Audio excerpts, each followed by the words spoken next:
There you are, spending a quiet day with your monocle and your pug, when suddenly a temporal rift opens up, whisking you away to a world where one god is planning on using you to overthrow his rival and thus take control of the land once again. In exchange for your help, he'll send you back home.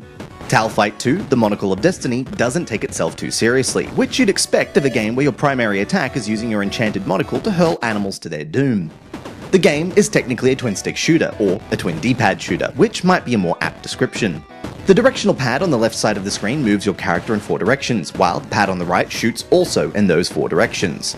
This rigid movement sounds like it might be problematic, but as long as you have freedom of movement and fire, you can easily duck in for a shot at an enemy, avoiding a projectile as you weave back out.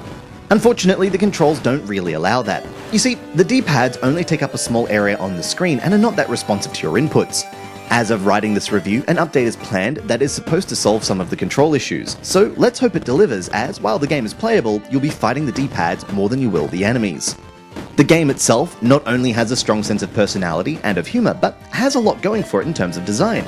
There's a large world map to uncover, complete with warp points to lessen travel, and upon clearing each room of enemies, you gain a bonus, whether that be health, a new power-up that can fit into one of your 3 slots, or a new augmentation to your weapon loadout. The weapon system might be the most interesting. You fire animals, but as you collect new animals, you can load them into the rotating chamber of your monocle.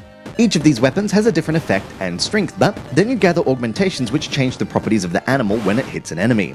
This certainly encourages experimentation and keeps the player interested in any new augmentation they find and what possible effects to the weapon loadout it may result in. Towelfight 2 seems like it would be better suited to a PC release, not only due to the unfortunate control issues, though those with an iCade may have a better time, but its presentation and mechanics might not be accepted too well on the iOS, where the majority of players are looking to plow through a few levels when they have 5 minutes free, rather than map out a world and experiment with the weapon options on offer. At least such a market is niche on the App Store, and those players will certainly enjoy this release.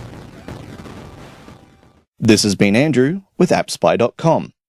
We review, you decide.